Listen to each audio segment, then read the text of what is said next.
السلام علیکم ورحمۃ اللہ وبرکاتہ۔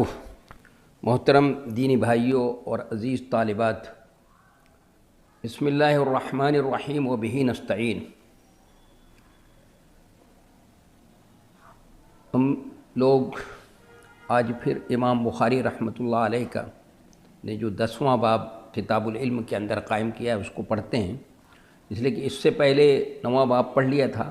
باب العلم قبل القول والعمل لقول اللہ تعالی فاعلم انہ لا الہ الا اللہ فبدع بالعلم وان العلماء هم ورثة الانبیاء ورثوا العلم من اخذه اخذ بحد وافر ومن سلك طريقا يطلب به علما سهل الله له طريقا الى الجنة وقال جل ذكره انما يخشى الله من عباده العلماء وقال وما يعقلها الا العالمون وقالوا لو كنا نسمع او نعقل ما كنا في اصحاب السعير وقال قل هل يستوي الذين يعلمون والذين لا يعلمون وقال النبي صلى الله عليه وسلم من يريد الله به خيرا يفقهه في الدين يفقهه وانما العلم بالتعلم وقال ابو ذر رضی اللہ تعالی عنہ لو وضعتم السمسامة على هذه واشار الى قفاه ثم ظننت اني انفذ كلمة سمعتها من النبي صلى الله عليه وسلم قبل ان تجيزوا علي لانفذتها وقال ابن عباس كونوا ربانيين حكماء فقهاء ويقال الرباني الذي يربي الناس بصغار العلم قبل كباره۔ یہ امام بخاری رحمۃ اللہ علیہ کا یہ ترجمۃ الباب ہے، اس کو امام بخاری رحمۃ اللہ علیہ نے قائم کیا ہے۔ پہلے اس کا ترجمہ کرتے ہیں، پھر یہ سمجھنے کی کوشش کرتے ہیں کہ اس کا مقصد کیا ہے امام بخاری کا، اور پھر یہ بھی کہ اس میں جو دلائل انہوں نے پیش کیے ہیں ان دلیلوں سے کس طرح سے اس کو ثابت کیا ہے انہوں نے۔ تو پہلے ترجمہ جو ہے باب العلم قبل القول والعمل، باب علم قول اور عمل پر مقدم ہے۔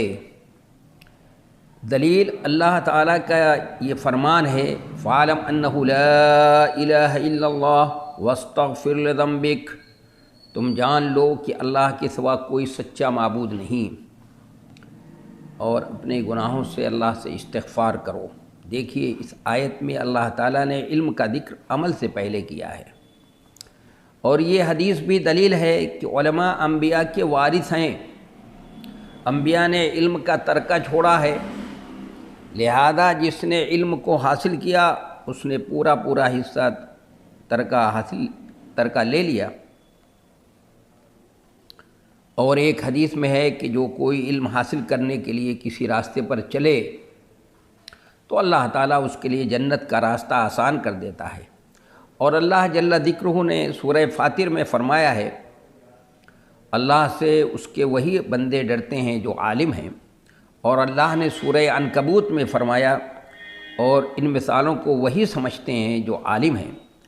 اور سورہ ملک میں اللہ نے فرمایا ہے اور وہ دوزخی لوگ کہیں گے کہ اگر ہم پیغمبروں کی بات سنتے اور سمجھتے تو آج جہنمیوں میں نہیں ہوتے۔ اللہ تعالیٰ نے سورہ زمر میں فرمایا اے نبی کہہ دو کیا جاننے والے اور نہ جاننے والے دونوں برابر ہو سکتے ہیں؟ اور نبی صلی اللہ علیہ وسلم نے فرمایا اللہ تعالیٰ جس کے ساتھ خیر کا ارادہ کرتا ہے اس کو دین کی سمجھ عطا کرتا ہے۔ اور آپ نے فرمایا علم سیکھنے ہی سے آتا ہے۔ اور ابو ذر غفاری رضی اللہ عنہ نے فرمایا اگر تم تلوار یہاں رکھ دو، پھر گردن کی طرف اشارہ کیا اور اس وقت میں یہ سمجھ سکوں کہ میری گردن پر تلوار کھینچنے سے پہلے میں اللہ کے رسول سے سنی ہوئی کوئی ایک بات کہہ سکتا ہوں تو کہہ ڈالوں گا۔ اور عبداللہ ابن عباس رضی اللہ عنہما نے فرمایا تم لوگ ربانی بن جاؤ، یعنی فہم و بصیرت والے بن جاؤ۔ اور بعض لوگوں نے کہا یعنی امام بخاری رحمۃ اللہ علیہ کہ ربانی وہ شخص ہے جو لوگوں کو علم کی بڑی باتیں سکھانے سے پہلے چھوٹی باتوں کی تربیت کرتا ہے۔ یہ امام بخاری رحمۃ اللہ علیہ کا ترجمۃ الباب ہے، اس میں یہ دلائل پیش کیے ہیں انہوں نے۔ چونکہ امام بخاری رحمۃ اللہ علیہ نے ترجمۃ الباب قائم کر دیے ہیں اور اس کے مقصد خود متعین نہیں کیا امام بخاری رحمۃ اللہ علیہ نے، مقصد کو اپنے پڑھنے والے کے ذوق پر چھوڑ دیا ہے یا پڑھانے والے کے ذوق پر چھوڑ دیا ہے۔ تو اس لیے دیکھتے ہیں کہ جتنے بھی بخاری کے شراح ہیں سب نے اپنے اپنے ذوق کے مطابق اس مقصد امام بخاری رحمۃ اللہ علیہ کے مقصد کو متعین کیا ہے۔ تو یہاں پر بھی یہ جو ترجمۃ الباب ہے اس کے سلسلے میں بھی مختلف رائے ہیں۔ مثلا یہ بعض لوگوں نے کہا کہ امام بخاری رحمۃ اللہ علیہ یہ بتانا چاہتے ہیں کہ علم جو ہے قول اور عمل سے، زمان اور مکان کے اعتبار سے اور اہمیت کے اعتبار سے سب سے پہلے ہے، مقدم ہے، وہ مقدم ہے، جیسا کہ ترجمہ بھی کیا، یعنی کیونکہ علم جو ہے یہ قلب کا عمل ہے اور قلب انسان کے جسم میں اس کی اہمیت سب سے زیادہ ہے، اس کی راجہ کی حیثیت ہے، وہ سردار ہے، وہی تو سب سے اہم ہے۔ اور قول اور عمل جو ہے یہ اعضاء اور جوارح کا فعل ہے، عمل ہے، تو اس لیے اس کی اہمیت زیادہ ہے۔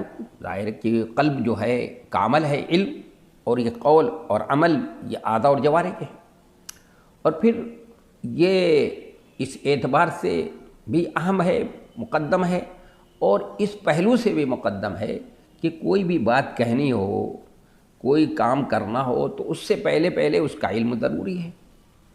تو زمان کے اعتبار سے، زمانے کے اعتبار سے بھی پہلے ہوا، علم زمانے کے اعتبار سے بھی پہلے۔ جب ہم کو کوئی بات معلوم ہوگی تو ہم بات کا کہیں گے، سن کر معلوم ہوگی یا پڑھ کر کے معلوم ہوگی، معلوم کرنے کے ذرائع یہی ہے، یا کوئی کام ہم کو معلوم ہوگا تو اس کام کو کر سکتے ہیں، نہیں تو معلوم نہیں ہوگا تو ہم کیسے کر سکتے ہیں۔ اس طور پہ دیکھا جائے تو بھی عمل کیا ہے، علم جو ہے قول اور عمل سے پہلے ہے اس کا مقام۔ ابن منیر انہوں نے کہا کہ اس باب سے امام بخاری رحمۃ اللہ علیہ یہ بتانا چاہتے ہیں کہ قول و عمل کی صحت کے لیے علم شرط ہے، وہ بتاتے ہیں، یہ بتانا چاہتے ہیں امام بخاری۔ جب تک علم نہیں ہوگا اس وقت تک قول و عمل درست نہیں ہو پائے گا، لہذا علم دونوں پر مقدم ہے۔ وہ انہوں نے اس انداز سے اس کی توجیہ کی ہے کہ یہ مقصد ہے امام بخاری رحمۃ اللہ علیہ کا۔ لیکن اگر سب پہ غور کیا جائے تو میں سمجھتا ہوں کہ یہاں پر یہ بات بھی ہو سکتی ہے کہ ان کے زمانے میں جیسے آج ہے کہ لوگ یہ سمجھتے ہیں کہ علم کی بذات خود کوئی اہمیت نہیں ہے۔ کیوں نہیں ہے اہمیت ہے بھائی؟ اس لیے کہ علم جو ہے یہ تو وسیلہ ہے، ذریعہ ہے، سبب ہے، تو اس وسیلے کی اور ذریعے کی تو کوئی اہمیت ہوتی نہیں۔ اصل جو ہے چیز کیا ہے؟ عمل ہے، اصل عمل ہے۔ اگر عمل ہے تو ٹھیک ہے، یعنی اگر ایک عالم ہے صرف اس کے پاس علم ہے، نرا عالم ہے، تو اس کی کوئی اہمیت نہیں ہے جب تک کہ اس کے ساتھ علم نہ ہو۔ اور ٹھیک ہے، بات صحیح ہے اپنی جگہ پر، علم کے ساتھ ساتھ عمل بھی ہو تو بہت اچھی بات ہے، اس میں چار چاند لگ جاتا ہے۔ لیکن یہ کہ علم کی بذات خود کوئی اہمیت ہی نہیں، کوئی حیثیت ہی نہیں، یہ لوگ عام طور پہ رجحان لوگوں کا ہے کہ چونکہ علم ذریعہ ہے، وسیلہ ہے، اس لیے اس کی کوئی حیثیت نہیں ہے۔ تو ہو سکتا ہے امام بخاری رحمۃ اللہ علیہ کے زمانے میں بھی اس طرح کا رجحان پایا جاتا ہو، اس زمانے میں ایک رجحان ہو، تو اس لیے امام بخاری رحمۃ اللہ علیہ نے بڑے فصیح و بلیغ انداز میں، بڑے اچھوتے انداز میں اور دل کو چھو لینے والے انداز میں امام بخاری رحمۃ اللہ علیہ نے یہ ان لوگوں کی تردید کی ہے اس نظریے کی جو لوگ یہ کہتے ہیں کہ علم بذات خود اس کی کوئی حیثیت نہیں ہے، کوئی اہمیت نہیں ہے۔ تو امام بخاری رحمۃ اللہ علیہ فرماتے ہیں کہ علم اس کی بذات خود کیوں نہیں اہمیت ہے بھائی؟ اس کی بذات خود بہت اہمیت ہے، اس کی بہت زیادہ اہمیت ہے۔ جو علم ترقی کا ضامن ہے، جو علم فوز و فلاح کا ضامن ہے، وہ علم جو ہے اس کی بذات خود اس کی حیثیت نہیں ہوگی۔ جو علم اللہ کا گراں قدر سرمایہ ہے، اللہ کا عطیہ اور انعام ہے، اس کی کوئی حیثیت نہیں ہوگی۔ جو علم قابل رشک ہے، جو علم انبیاء کی میراث ہے، جس علم کی حیثیت جو ہے وہ اللہ کی عطیہ اور انعام کی ہے، اس کی کوئی بذات خود کوئی حیثیت نہیں ہوگی۔ امام بخاری رحمۃ اللہ علیہ فرماتے ہیں کہ نہیں ایسی بات نہیں ہے۔ اس کو انہوں نے اس فصیح و بلیغ انداز میں، اس دل کو چھو لینے والے انداز میں، اس انداز سے انہوں نے اس کو ثابت کیا ہے، اور یہ ترجمۃ الباب قائم کر کے اس طرح سے پیش کیا ہے انہوں نے۔ تو یہاں پر امام بخاری رحمۃ اللہ علیہ کا مقصد ان لوگوں کی تردید ہے جن لوگوں کے ذہن و دماغ کے اندر یہ بات بیٹھی ہوئی ہے کہ علم بذات خود اس کی کوئی حیثیت نہیں ہے۔ تو وہ کہتے ہیں کہ ان کو چاہیے کہ اپنے کھرچ کر کے اس نظریے کو جو ہے صاف کر لیں اپنے ذہنوں سے۔ علم کی بذات خود کیوں نہیں اہمیت ہوگی، اس کو اس اسلوب سے اور اس دل کو چھو لینے والے اور فصیح و بلیغ اسلوب سے بیان کرتے ہیں کہ باب العلم قول قبل القول والعمل، یعنی علم بذات خود قول اور عمل سے اس سے پہلے ہے، مقدم ہے۔ کا مطلب ہے کہ بذات خود اس کی حیثیت ہے، اس کی اہمیت ہے، اس کی قدر و قیمت ہے، اور کیوں نہ ہو، اسی کے ذریعے سے تو ساری چیزیں حاصل ہوتی ہیں۔ تو یہ امام بخاری رحمۃ اللہ علیہ کا مقصد ہے۔ یہ بھی ہو سکتا ہے ابن منیر رحمۃ اللہ علیہ نے جو بتایا وہ بھی ہو سکتا ہے، اور اس سے علاوہ جو وہ لوگ کہتے ہیں کہ زمان و مکان کے اعتبار سے مقدم ہے، وہ بات بھی ہو سکتی ہے، لیکن یہ بات زیادہ دل کو چھو لینے والے، یہ بات دل کو لگتی ہے اور سمجھ میں آتی ہے۔ تو پہلی دلیل دی امام بخاری رحمۃ اللہ علیہ نے کہ فَعْلَمْ أَنَّهُ لَا إِلَٰهَ إِلَّا اللَّهُ، کہ تم یہ جان لو کہ اللہ کے سوا کوئی سچا معبود نہیں ہے بھائی۔ اس کے بعد آیا ہے وَاسْتَغْفِرْ لِذَنبِكَ، اسی میں تو اپنے گناہوں سے استغفار کرو۔ تو علم کو یعنی بذات خود علم کا تذکرہ ہے، اور اللہ کی وحدانیت کو جاننے کا واحد ذریعہ کیا ہے؟ علم ہے۔ علم کے ذریعے سے کہ اس کائنات کے اندر ہم غور کریں اور سمجھیں، یہ کریں کہ تو سچا معبود ہم کو یہی پتہ چلے گا کہ اس کائنات کا خالق اور مالک جو ہے کیا ہے، وہ اللہ ہے۔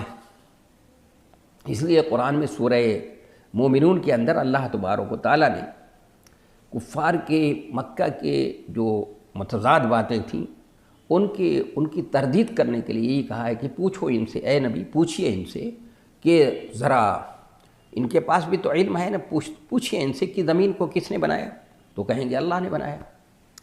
اور پوچھئے ان سے کہ آسمان کو کس نے بنایا، عرش عظیم کا رب کون ہے، تو ظاہر ہے کہیں گے اللہ۔ تو قرآن کہتا ہے افلا تعلمون ان کنتم تعلمون، اگر تم جانتے نہیں ہو، کیا تم جانتے نہیں ہو؟ یہ علم اس کو کہتے ہیں، یہ تو جہالت ہے کہ ایک طرف تم یہ کہہ رہے ہو کہ اس کائنات کا خالق اور مالک جو ہے اللہ ہے، اور پھر اس کے ساتھ دوسرے کو کیا کرتے ہو، وہ شریک کا ٹھہراتے ہو۔ تو اس طرح کی متضاد باتیں جو ہوتی ہیں وہ کون کرتا ہے؟ متضاد باتوں کا مجموعہ جس کی فکر جس کا نظریہ متضاد چیزوں پر مشتمل ہو، وہ تو جہل مطلق ہے، وہ تو جہالت ہے، یہ جہالت ہے۔ اور جس کو اللہ تعالیٰ نے صحیح علم عطا فرمایا ہے، جو مشکات نبوت سے نکلنے والا علم ہے، وہ علم اگر کسی کے پاس ہے تو وہ صحیح معنوں میں سمجھ جائے گا کہ اللہ اس کائنات کا خالق اور مالک ایک ہی ہے، اور وہ سچا معبود ہے، معبود برحق ہے وہ اللہ۔ تو علم کو پہلے تذکرہ ہے، علم پہلے ہے۔ علم بذات خود اس کی حیثیت ہے، اس کی شان ہے، اس کی قدرت ہے۔ یہ علم جو اللہ کو پہچاننے کا ذریعہ ہو، وسیلہ ہو، کیا اس کی کوئی بذات خود اس کی حیثیت نہیں ہوگی؟ ٹھیک ہے ذریعہ ہے، وسیلہ ہے، تو کیا اس کی حیثیت نہیں ہوگی؟ نہیں، اس کی حیثیت ہوگی۔ امام بخاری رحمۃ اللہ علیہ فرماتے ہیں کہ وَبَدَأَ بِالْعِلْم، کہ سب سے پہلے اللہ تبارک و تعالیٰ نے، دیکھیے اس آیت میں اللہ نے علم کا ذکر عمل سے پہلے کیا ہے۔ وَاسْتَغْفِرْ لِذَنبِكَ، وہ جو ہے عمل کا تذکرہ، استغفار عمل ہے، اس کا تذکرہ بعد میں ہے۔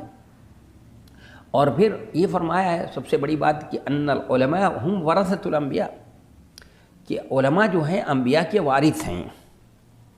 انبیاء کیا ہیں؟ علماء کیا ہیں؟ انبیاء کے وارث ہیں، اور انہوں نے ورثوا العلم، انہوں نے علم کو کیا ہے، نبی علیہ الصلوۃ والانبیاء، علماء انبیاء کے وارث ہیں۔ انبیاء نے علم کا ترکہ چھوڑا ہے، لہذا جس نے علم کو حاصل کیا اس نے پورا ترکہ حاصل کر لیا ہے۔ یہ علماء انبیاء کے وارث ہیں۔ کا مطلب یہ. اور انبیاء کا اصل کمال کیا تھا بھائی؟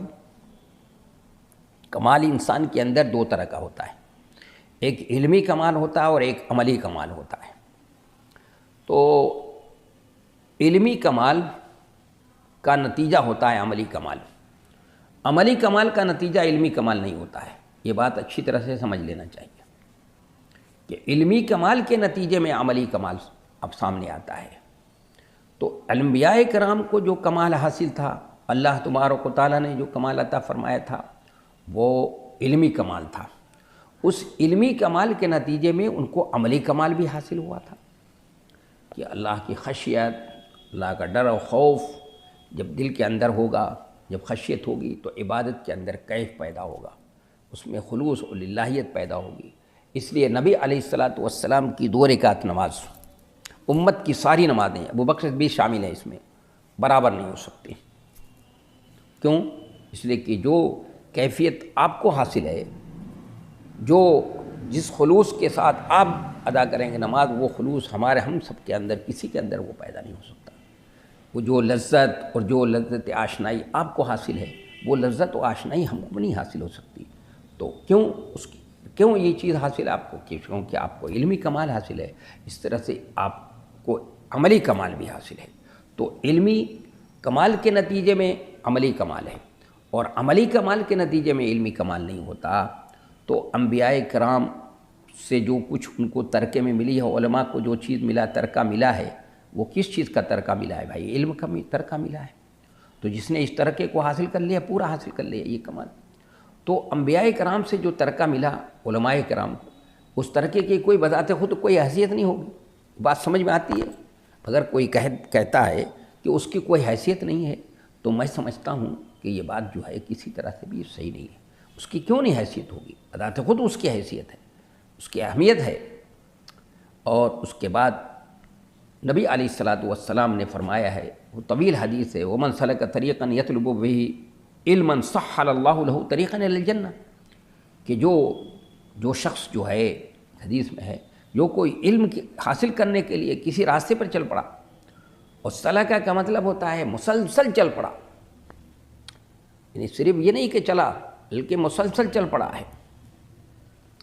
یطلب علم کے ڈگر پہ چلا ہے، تو اللہ تبارک و تعالیٰ اس کے لیے جنت کا راستہ آسان کر دیتا ہے. پانی کے اندر مچھلیاں اس کے لیے دعائیں کرتی ہیں، فرشتے اس کے لیے راستے میں پر بچھا دیتے ہیں. اس حدیث کے اندر یہ تفصیل بھی ہے، موجود ہے، وضاحت پوری تفصیل موجود ہے. تو کس کی بات کہی گئی ہے کہ من سلک طریقا یطلب به علما، علم عام ہے. اس سے یہ بات بھی سمجھ میں آئی کہ علم عام ہے، علم کی تقسیم نہیں ہے جو آج لوگ تقسیم کرتے ہیں، دنیاوی علوم اور دینی علم یہ ہے اور یہ دنیاوی علوم ہے. نہیں، آپ تو فرما رہے ہیں کہ جس راستے پر ایسے راستے پر جو علم کو حاصل کرنے کے لیے چل پڑا ہے. اور اسلام تو تجرباتی علم کو بھی حاصل کرنے کے کہتا ہے، جدید قانون کو بھی پڑھنے کو کہتا ہے، سائنس کو بھی حاصل کرنے کی بات کرتا ہے، اور فوجی علوم کو بھی سیکھنے کی باتیں کرتا ہے. قرآن میں وَأَعِدُّوا لَهُم مَّا اسْتَطَعْتُم مِّن قُوَّةٍ وَبِالرِّبَاطِ الْخَيْلِ تُرْهِبُونَ بِهِ عَدُوَّ اللَّهِ وَعَدُوَّكُمْ. جہاں تک ہو سکے فوجی تیاریاں کر لو، قوت اور گھوڑے کو تیار کرنے کے ذریعے سے اپنے اور اللہ کے دشمنوں کو مرعوب کرو، یہ کہا جا رہا ہے. تو اسلام علم کے راستے میں روڑا تھوڑی ہے. علم کو تو اسلام یہ سمجھتا ہے کہ ترقی کا ضامن ہے علم. تو اس علم کو اسلام کیسے روکے گا؟ اور اسلام کہاں تقسیم کرتا ہے کہ یہ دنیاوی علم ہے اور یہ دینی علم ہے؟ یہ تو ہم نے تقسیم کر دیا. اس کا نقصان یہ ہوا کہ آج ہم سب سے پیچھے ہو گئے. ضرورت ہے اس کو سمجھنے کی. اسلام تو علم کو ترقی کا ضامن سمجھتا ہے، لیکن بس اس زاویے سے دیکھتا ہے اسلام، اس پہلو سے دیکھتا ہے کہ ترقی کے ضامن اللہ کے حکم سے، اس کے ذریعے سے، علم کے ذریعے ترقی ہوتی ہے. لیکن اس کی بدولت کس چیز کی ترقی ہوتی ہے؟ اخلاق کی، کردار کی. سیرت و کردار بنتا ہے. آدمی کے اندر جو ہے اچھی چیزیں آتی ہیں، بری چیزیں اس کے اندر سے نکل جاتی ہیں، بری چیزیں اس کے یہاں سے نکل جاتی ہیں. اور وہ جو ہے اس دنیا کے اندر رہتے ہوئے اور اللہ کی رضا حاصل کرنے کی پھر کوشش کرتا ہے۔ تو علم کی تو اللہ اسلام اس کا جس کا مزاج ہے علم، جس کے مزاج ہی علم ہے، جس میں پہلی وحی آئی اقرا، جس کے قرآن کی جو ترتیب رکھی گئی ذالک الکتاب لا ریب فیہ، اس میں پہلا لفظ ہے ذالک الکتاب، تو وہ علم وہ کیسے کسی علم کی تقسیم کرے گا اور کیسے وہ ترقی کے راستے میں علم کے راستے میں روڑا بنے گا؟ تو نبی صلی اللہ علیہ وسلم نے فرمایا کہ جو بھی علم کے حاصل کرنے کے لیے جو شخص جو کوئی بھی علم حاصل کرنے کے لیے کسی راستے پر چل پڑا اور مسلسل چل پڑا تو اللہ تعالیٰ اس کے لیے جنت کا راستہ آسان کر دیتا ہے۔ یہ نہیں کہ اس کے بعد کہ عمل کرے گا تو پھر جنت کا راستہ آسان کرے گا، جو بھی علم کے راستے پر چل پڑا، معلوم ہوا کہ بذات خود اس کی حیثیت ہے، بذات خود اس کی اہمیت ہے، ایسی بات نہیں ہے کہ اس کی بذات خود اس کی اہمیت نہیں ہوتی۔ اور کیوں نہ اہمیت ہو، وہ ترقی کی ضمانت ہے اس کے ذریعے سے، اس کے ذریعے سے انسان اسی کے ذریعے سے ایک مثالی معاشرہ بن سکتا ہے، اس علم کے ذریعے سے، اسی کے ذریعے سے جو ہے ایک اگر صحیح طور پہ اس کو تعلیم دی جائے، اس کو علم کو سکھایا جائے تو ایک ایسا انسان ڈھلے گا اس میں جو قلب اور قالب کے اعتبار سے جو ہے اسلام کا نمائندہ ہوگا، جو نظریاتی اعتبار سے، فکری اعتبار سے جس کی فکر اور نظریہ سب اسلام کے سانچے میں ڈلا ہوگا، اور اس کے ذریعے سے ایک معاشرہ ایسا تشکیل پائے گا جس معاشرے میں لوگ معیار جو ہے شریعت کا معیار اس کی نظر میں، اخذ اور رد کا معیار جو ہوگا وہ شریعت کا معیار اس کی نظر میں صحیح ہوگا، اور پھر وہ اخلاقی اعتبار سے پروان چڑھے گا، اونچا اٹھے گا۔ تو یہ چیز اس کو سمجھنے کی ضرورت ہے۔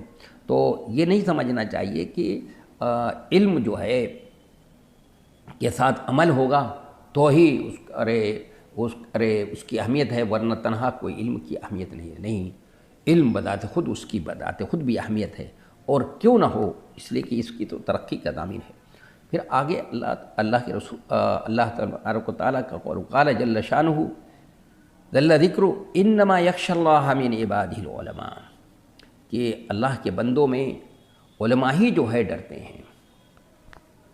علماء کے اندر جو خشیت ہے، ان کے دلوں میں جو فروتنی ہے کہ آثار ہیں، جو اللہ کی اس سے کہ ڈرتے رہتے ہیں اور ڈر کر کے زندگی گزارتے ہیں کہ کہیں اللہ ہم سے ناراض نہ ہو جائے، تو وہ کیوں ہے ان کے دلوں کے اندر یہ کیفیت؟ یہ جو کیفیت ان کے اندر پیدا ہوئی ہے، یہ کس کا نتیجہ ہے؟ وہ علم کا نتیجہ ہے۔